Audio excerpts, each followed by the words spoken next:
Damos la bienvenida en el estudio de los desayunos de 24 horas a Otto Sonnenholz, vicepresidente de la República. Señor vicepresidente, bienvenido a nuestro programa.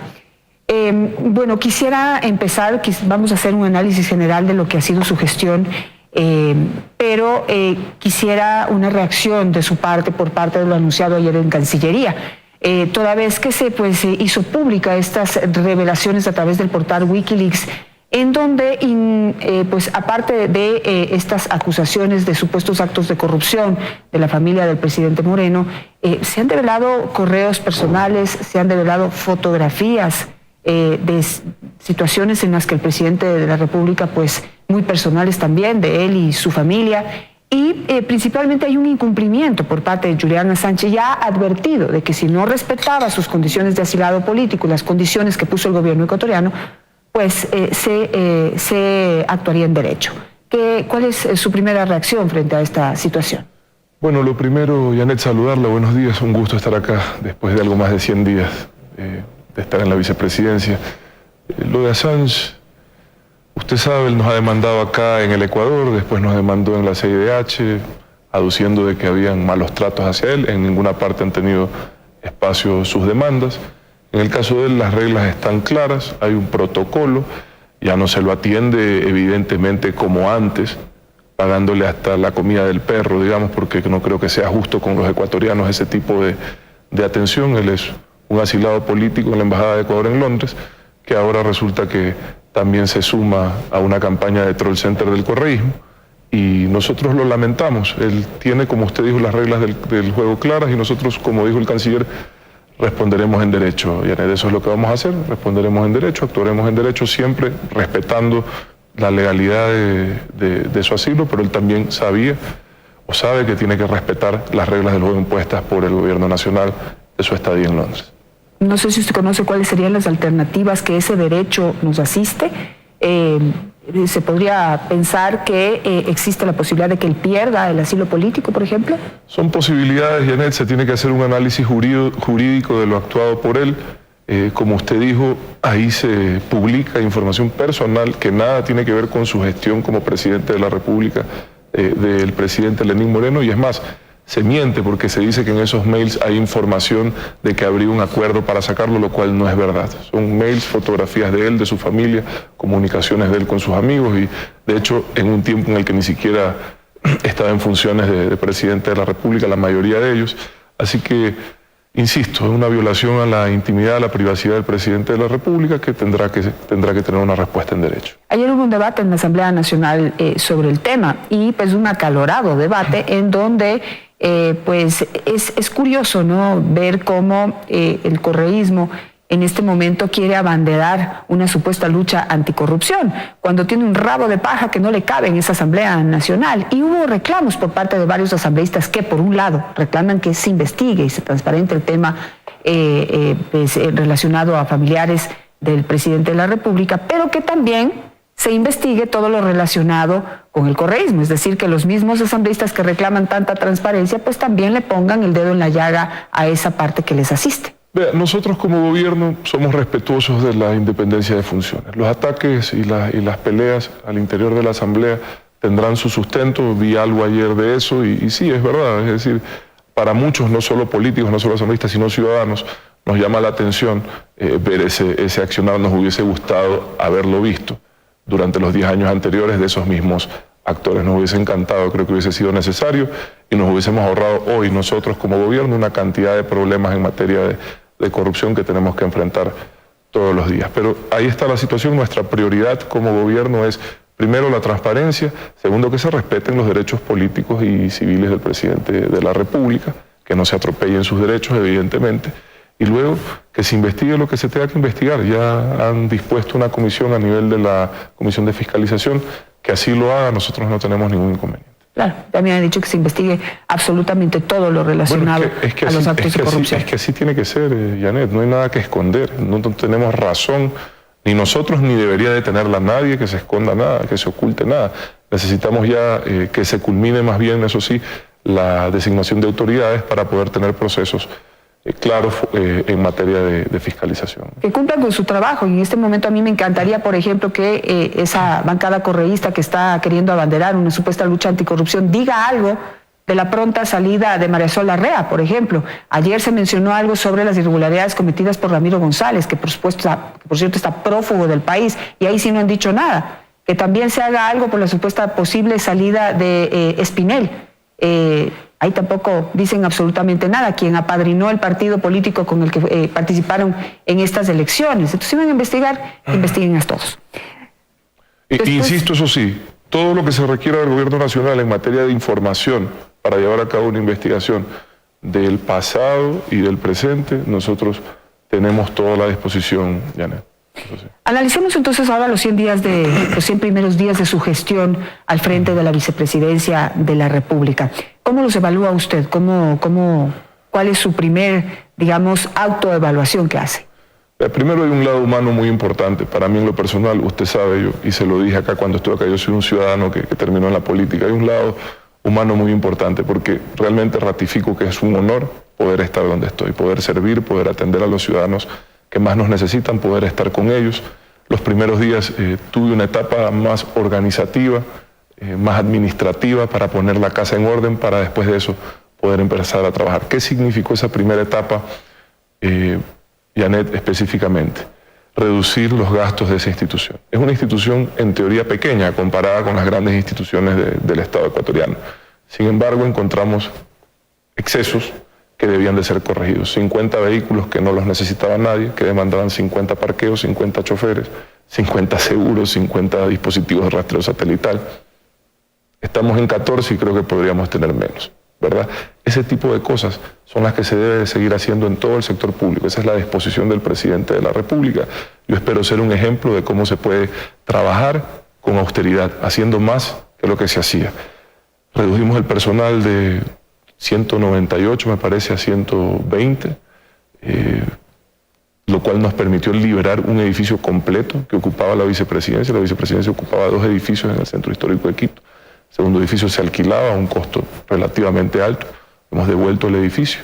Asimismo hemos revisado todos los contratos, desde los de telecomunicaciones de la institución, donde se gastaba $160.000 al año, innecesariamente.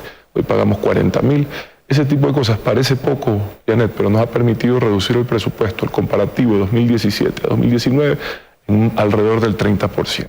Entonces, para nosotros nos permite eso ir institución por institución y reforzar el trabajo y reforzar el pedido del presidente de la República. Nosotros necesitamos austeridad. Los recursos públicos son sagrados, tienen que tratarse así. Cada dólar que yo logro liberar de una institución que está gastando de más nos permite dar los servicios que la ciudadanía demanda, nos permite dar también la asistencia social que la ciudadanía demanda. En eso nos enfocamos los primeros días y seguimos impulsando junto con el ministro de Finanzas el cumplimiento del plan de austeridad del gobierno nacional, Janet. Tiene que respetarse esa decisión del presidente, tiene que cumplirse. Luego pasamos a la etapa de, más o menos 15 días después, iniciamos el proceso de la implementación de nuestras competencias, lo que nos delegó el presidente de la República. Vicepresidente, antes de que pase a ese punto, simplemente quiero ahondar en un detalle. Sí. ¿Usted recuerda o usted nos puede transparentar cuánto pagaba de arriendo por ese edificio que devolvió? $54.000 o $60.000 al año, por ahí.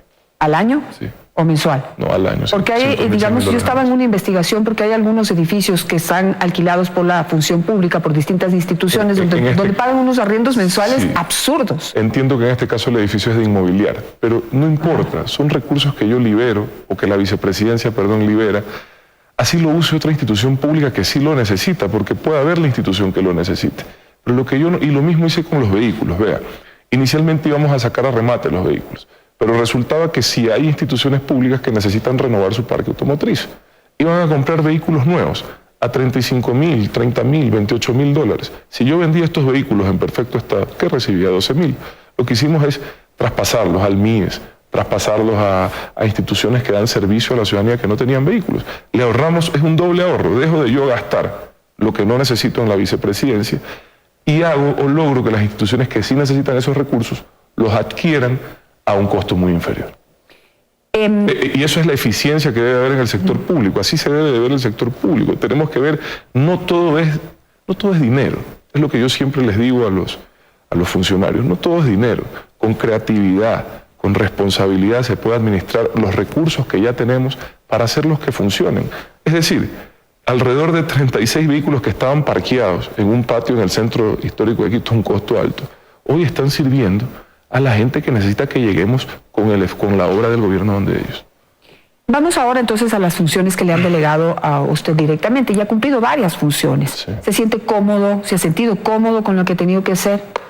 Bueno, yo más que cómodo, porque no creo que es un tema de comodidad, creo que lo que me han delegado lo estoy pudiendo hacer bien.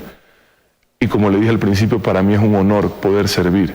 Hoy he estado, la delegación más reciente es el tema de la dirección permanente del Comité de Riesgos. Hoy he estado, transcurso de la semana anterior inclusive, frente a frente con los ciudadanos, tratando de resolver los momentos más difíciles que puede pasar una persona, que es perder su hogar, estar así de perder su vida, poderlos acompañar, podernos asegurar de que el gobierno está cumpliendo con su seguridad, con su salud, con su alimentación, y luego, porque cuando las aguas bajen, tenemos que preocuparnos de su recuperación productiva, su reinserción a las actividades agrícolas o las que sean que estaban realizando. Para mí son momentos importantes, la ciudadanía además se siente, yo digo, es un error decir agradecida porque nos tienen que agradecer, es nuestra obligación hacer lo que hacemos, pero se siente acompañada, y eso sí creo que es necesario, de los más altos funcionarios en materia de esa delegación. Estamos ahí al pie del cañón frente a ellos resolviendo sus problemas. Sí quiero aprovechar este espacio nada más para hacer una sugerencia, que es casi una necesidad. Cuando los ciudadanos pierden todo, sobre todo en materia de inundación, porque normalmente hay algún problema de viviendas construidas, quienes venimos de la costa sabemos que lo normal es construir las casas al nivel de carretero, por eso esos pilotes de madera normalmente en donde uno construye su casa elevada, porque el agua puede ser que no venga 5 o 6 años, pero al 7º llegó y se llevó todo. Ellos están al pie de los carreteros. Hay albergues que los visité personalmente, puntualmente en la provincia de Los Ríos. Hay albergues de primer nivel, Janet, con todas las atenciones necesarias. Yo entiendo que los ciudadanos quieran estar cuidando sus enseres. Hemos dispuesto presencia militar y policial para acompañarlos en este trabajo de seguridad, pero por favor, ciudadanos, sus hijos, sus esposas, mujeres embarazadas, sus abuelitas, adultos mayores, por favor, les pedimos realmente, llévenlos al albergue, los están exponiendo innecesariamente a alguna dificultad en su salud, a alguna dificultad en su seguridad.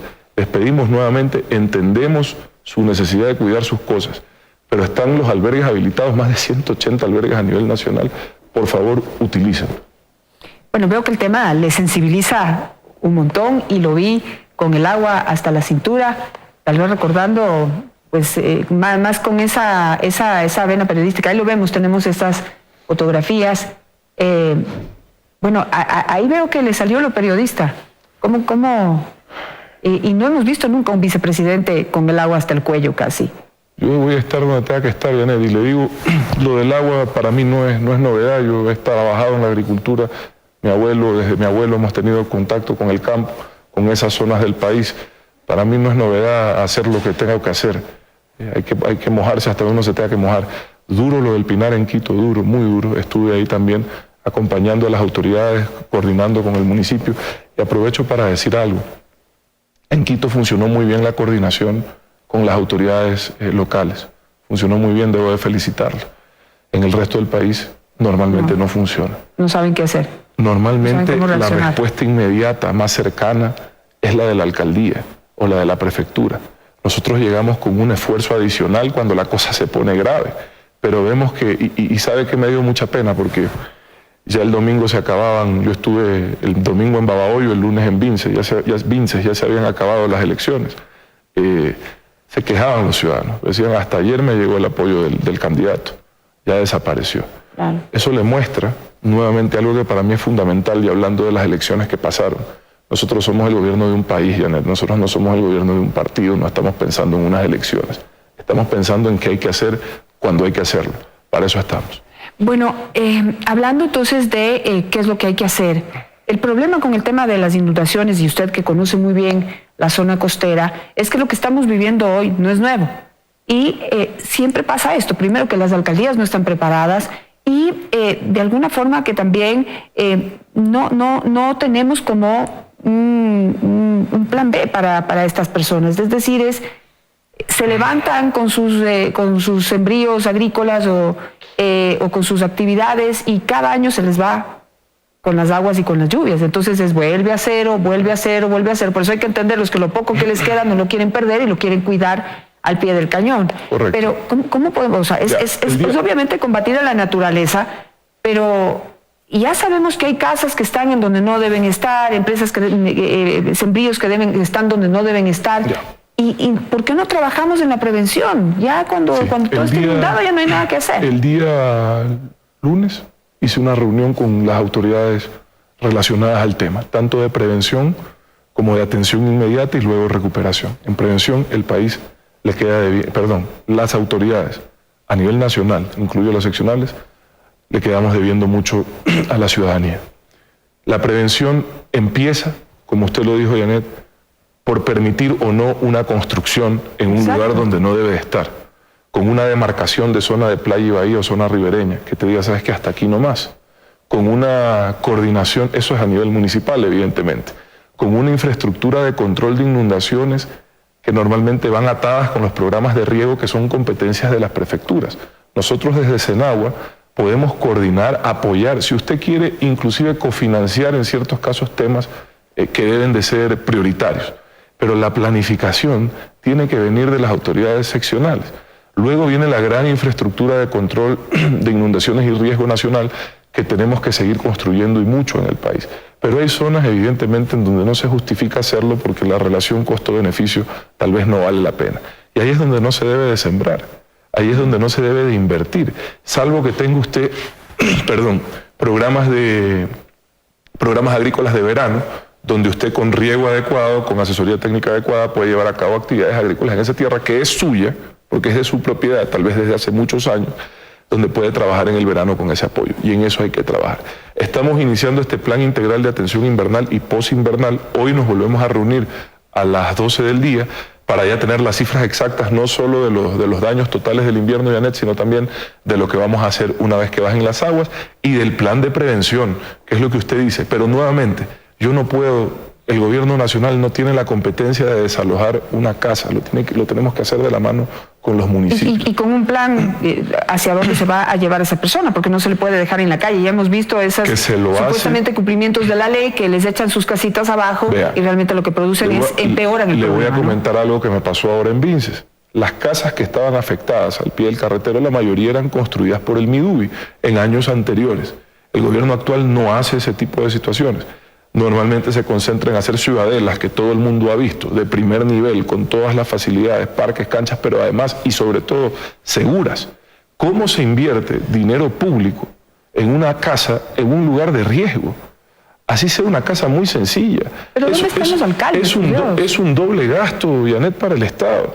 Y se los dije a los ciudadanos que además conocen de esto, porque son campesinos que saben qué pasa con el agua, que saben por qué la carretera está a este nivel. Conocen de la realidad de su sector, ¿verdad? Saben que las construcciones normalmente, pregúntele a cualquiera que venga de Guayas, de los ríos del Oro, uno construye 20, 30 centímetros arriba del nivel de la carretera, ese es un tema ya casi natural. Las casas de los abuelos, usted veía la casa nueva del Midubi, ¿verdad? Abajo, a nivel de tierra, y la casa de los abuelos elevada. No perdamos pues esa sabiduría ancestral de años y de años de saber que el agua a cualquier rato sube, Janet, y en eso tenemos que trabajar. ¿Qué les hemos dicho a estas personas? Y eso viene la parte difícil nuevamente. Esta es su tierra, este es su cultivo, pero véngase a vivir a 1 kilómetro a la ciudadela que quiere hacer el gobierno nacional, de primer nivel. Pero claro, ese tema yo lo comprendo, de arraigo, de sentirte en tu lugar, y en eso tenemos que seguir trabajando. Pero a ver, ahora tenemos autoridades recién electas, correcto, prefectos y alcaldes, que son quienes deberían estar coordinando y trabajando en conjunto para trabajar en el tema de vivienda, de educación y de planificación de las ciudades, pero también de las provincias. Tiene que haber una coordinación entre ambas autoridades porque el problema es para todos. hay que jalarles las orejas. No puede ser posible que ya se suban al trono y no hagan absolutamente nada del trabajo que podrían hacer para ayudar a la población. Ya las autoridades del gobierno, el presidente de la República, la ministra Romo, yo también, estamos hablando con las autoridades electas. Tenemos que invitarlos en el transcurso de los próximos días a que vengan a conversar con nosotros, o nosotros ir también, no tenemos ningún problema, sobre estos temas y también sobre sus proyectos, pero sobre las prioridades a resolver, sobre la seguridad de la gente, Janet. Que sepan que hay que aplicar la ley está ahí, que sepan que hay que ser estrictos con el otorgamiento de permisos de construcción. Es que son cosas que nosotros debemos de solicitar, pero que ellos deben de cumplir. ¿Sí? Es más, no debería de ser nuestra obligación decírselo, se sobreentiende que sí debería de ser. Pero es que no van para eso, pues no van para cumplir sus obligaciones, sino para trabajar por sus propios intereses. Entonces ese es el problema. Esperemos que no sea así. Esperemos que no se repita, que las nuevas autoridades cumplan con su deber. Quisiera ir solamente con un último tema por cuestión de tiempo. Siempre dicen que una cosa es con violín y otra cosa es con guitarra. Ya estando adentro, el principal problema que tiene el país es la economía y el empleo. Desde adentro, y usted también ha trabajado en ese tema, ¿cómo lo ve? Tenemos ya un apoyo del Fondo Monetario Internacional, de los multilaterales, ya algún dinero está aquí, pero ¿usted cómo ve este futuro económico y de empleo, que pues es lo que la gente más está esperando? A ver, el gobierno está replanteando el modelo económico del Ecuador. Eso no es inmediato. El Ecuador estaba montado sobre un modelo de gasto público en donde, según la disponibilidad del Estado, se crecía o no se crecía. Eso nos llevó a tener un déficit fiscal de hasta el 8%. El año pasado se logró corregir por primera vez al 3% y este año al 1,5%. ¿Qué implica eso? Que evidentemente la reducción del gasto público genera una desaceleración de la economía, pero requiere inmediatamente que el sector privado tome el rol protagónico que siempre debió tener y que lamentablemente el gobierno anterior opacó, o el modelo económico anterior opacó. ¿Y cómo busca la reacción de los empresarios? ¿Cómo lo hacemos? Y es que cuando hablamos de empresarios no hablamos solo de las grandes empresas. Ayer estuve en Cayambe, en la parroquia Olmedo puntualmente, y luego en la cabecera cantonal en Cayambe, viendo cómo debe funcionar esto y qué es lo que plantea el gobierno más allá de la estabilización macroeconómica, que es una parte, que ahí es donde viene el tema de la austeridad, ahí es donde viene el tema de administrar mejor los recursos, de conseguir mejor financiamiento. Eso es una parte. La otra parte es cómo reactivamos la economía. Y eso no está en manos solo de las grandes empresas, está en manos de todos los ecuatorianos, que lo que queremos no es caridad, sino una oportunidad. ¿Cómo llega esa oportunidad? Con estabilidad por parte del gobierno nacional en su macroeconomía, evidentemente sí, pero también con todas las facilidades crediticias. Ayer con todos los ganaderos, los agricultores de soya, de frutilla, de soya, de frutilla, de cebada, que tenemos ahí un proyecto grande, con todos ellos, trabajar para que tengan las facilidades para poder emprender sin caer en el chulco, con un crédito oportuno que llegue no cuando ya no puede sembrar, sino cuando tiene que llegar. Los visitamos uno a uno, los beneficiarios, conversamos con ellos, estuvimos con la gente ayer allá, coordinamos un proyecto, y esto es interesante, con una gran empresa que necesita cebada maltera. De poder sembrar, tenemos, ojalá y lleguemos, vamos por 130, ojalá y lleguemos a más de 2.000 o 3.000 hectáreas en los próximos 2 años, en donde les garantizamos al agricultor, a través de esta coordinación con la gran empresa, la compra de su producto a un precio justo.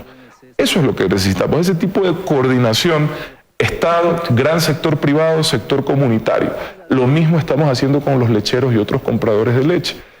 En eso estoy trabajando también, Janet, por delegación del señor presidente de la República, acompañando a Banecuador, al ministro de Agricultura, al ministro de Comercio Exterior, pero ahí, con la gente, escuchándolos y viendo cómo lo resuelven. En manos de ellos está la solución, no está en manos nuestras, le insisto, la gente no quiere caridad, quiere una oportunidad. Nosotros tenemos que brindar esa oportunidad, tenemos que dar todas las facilidades para que esa oportunidad se cumpla, se haga realidad.